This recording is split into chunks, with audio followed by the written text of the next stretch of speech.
Welcome to my YouTube channel Gyandeep academy presented by Nizam sir. यहाँ आज हम लेकर के आए हैं क्लास 10th के स्टूडेंट्स के लिए केमिस्ट्री चैप्टर 1 रासायनिक अभिक्रियाएं एवं समीकरण, केमिकल रिएक्शन एंड इक्वेशन। रासायनिक अभिक्रिया यानी जो मेरा टॉपिक है केमिकल रिएक्शंस, दो या दो से अधिक पदार्थ मिलकर एक या एक से अधिक नए गुणधर्म वाले पदार्थों का निर्माण करते हैं, रासायनिक अभिक्रिया कहलाती है। एग्जाम्पल से समझते हैं। हाइड्रोजन और ऑक्सीजन मिलकर जल का निर्माण करते हैं, H2 + ½ O2 गिव्स H2O। अब हम इसको डेफिनेशन के अकॉर्डिंग समझेंगे।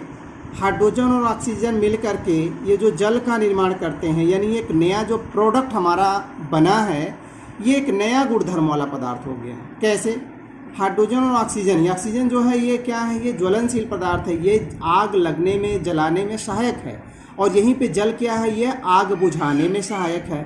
तो ये एक नया गुणधर्म वाला पदार्थ यहाँ पे हमारा बना है। इसका मतलब ये हुआ कि हाइड्रोजन यानी H2 + ½ O2 गिव्स H2O, ये मेरा रासायनिक अभिक्रिया है। अब रासायनिक अभिक्रिया के दौरान कुछ परिवर्तन होता है, जैसे पहला अवस्था में परिवर्तन, रंग में परिवर्तन, गैस का निष्कासन ये निष्कास या उत्सर्जन, और चौथा तापमान में परिवर्तन। चलो फर्स्ट टॉपिक हम समझते हैं। पहला जो पॉइंट है अवस्था में परिवर्तन। H2 + ½ O2 ये दोनों मिल करके हाइड्रोजन ऑक्सीजन जल बनाया। तो ये हाइड्रोजन ऑक्सीजन ये गैस के फॉर्म में है, और ये जो H2O आया है, ये वाटर मेरा जो बना है, ये मेरा लिक्विड के फॉर्म में, यानी कि अवस्था में परिवर्तन होता है। अब यहाँ जो लेफ्ट हैंड साइड है हाइड्रोजन ऑक्सीजन, ये मेरा रिएक्टेंट कहलाता है, नहीं अभिकारक कहलाता है। और ये जो राइट हैंड में H2O बना हुआ है जल, ये मेरा प्रोडक्ट यानी उत्पाद कहलाता है, हिंदी में इसको समझ सकते हैं। तो आइए हम इसको डिफिनीशन समझते हैं। ये अभिकारक क्या है, रिएक्टेंट क्या है? यानी अभिक्रिया में भाग लेने वाले पदार्थों को अभिकारक कहते हैं। जैसे यहाँ पे अभिक्रिया में भाग लेने वाले पदार्थ हाइड्रोजन और ऑक्सीजन है, तो जल के निर्माण में हाइड्रोजन ऑक्सीजन ये अभिकारक हैं। अब हम प्रोडक्ट की बात करें, उत्पाद क्या होता है? रासायनिक अभिक्रिया में जिस पदार्थ का निर्माण होता है उत्पाद कहलाता है। जैसे जल, यहाँ पे H2 + ½ O2 मिलकर के H2O जो जल बना रहा है, यहाँ पे ये प्रोडक्ट है यानी उत्पाद है। तो इस तरह से मेरा एक क्वेश्चन कंप्लीट हो जाता है। रासायनिक अभिक्रिया क्या है और अभिकारक और उत्पाद समझाइए। अब यहाँ पे एक एरो लगा हुआ है, इस एरो से हम एक अलग क्वेश्चन है यहाँ से समझ सकते हैं। क्वेश्चन इस तरह से पूछेगा, रासायनिक समीकरण किसे कहते हैं, रासायनिक समीकरण लिखने के नियम क्या हैं। तो सबसे पहले हम समझते हैं रासायनिक समीकरण यानी कि केमिकल इक्वेशंस। किसी रासायनिक अभिक्रिया के प्रतीकात्मक निरूपण को रासायनिक समीकरण कहते हैं। ये डिफिनेशन हो गया। जैसे कि यहाँ पे सोडियम का प्रतीक है, ऑक्सीजन का O है, इसको आणविक में लिखेंगे तो O2 लिखेंगे, 2Na + O2 गिव्स 2NO, यानी सोडियम ऑक्साइड बनता है। तो ये जो लेफ्ट हैंड साइड में सोडियम और ऑक्सीजन ये जो आपस में मिले हैं, यानी कि प्रतिभाग किए हैं सोडियम ऑक्साइड बनाने में, तो ये रिएक्टेंट कहलाएंगे, नहीं अभिकारक कहलाएंगे। और ये राइट हैंड में जो सोडियम ऑक्साइड बना है, ये आपका प्रोडक्ट कहलाएगा। अब रासायनिक समीकरण लिखने के नियम क्या है, इसको समझते हैं। How to write chemical equation. निम्नलिखित नियम है। पहला, अभिकारकों को समीकरण के बाईं ओर इनके चिन्हों या अणुसूत्रों के रूप में लिखते हैं। जैसा कि यहाँ हमारा एग्जाम्पल हमने दिया था H2, हमने अणुसूत्रों के रूप में लिखा हाइड्रोजन ऑक्सीजन। दूसरा हमारा नियम है कि इन अणुसूत्रों के बीच में प्लस चिन्ह का प्रयोग करते हैं। आप यहाँ देख सकते हैं, यहाँ प्लस चिन्ह का प्रयोग किया गया है। दोनों हाइड्रोजन ऑक्सीजन के बीच में प्लस चिन्ह का प्रयोग किया गया।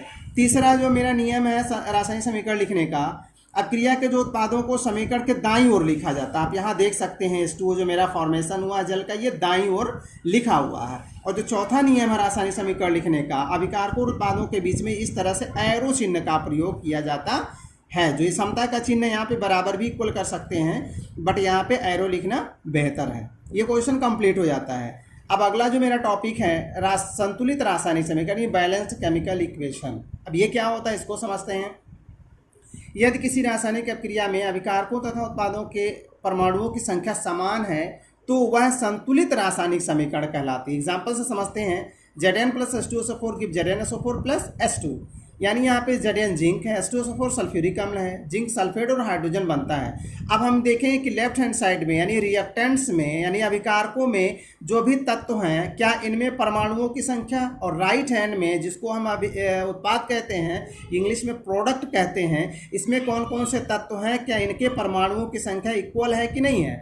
अगर इक्वल है तो ये समीकरण जो होगा मेरा ये संतुलित कहलाएगा, अदरवाइज संतुलित नहीं होगा। तो आइए देखते हैं ये समीकरण संतुलित है या नहीं।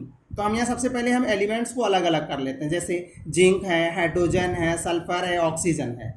तो यहाँ पे ये जो रिएक्टेंट में ये सभी तत्व हैं, इनको हम अलग कर लिए। अब ये रिएक्टेंट में हम देखें कि number of atoms in reactant कितना है। जैसे जिंक 1 है, आप यहाँ देख सकते हैं कि जिंक 1 है, और हाइड्रोजन H2 हाइड्रोजन 2 है, सल्फर 1 है, ऑक्सीजन 4 है।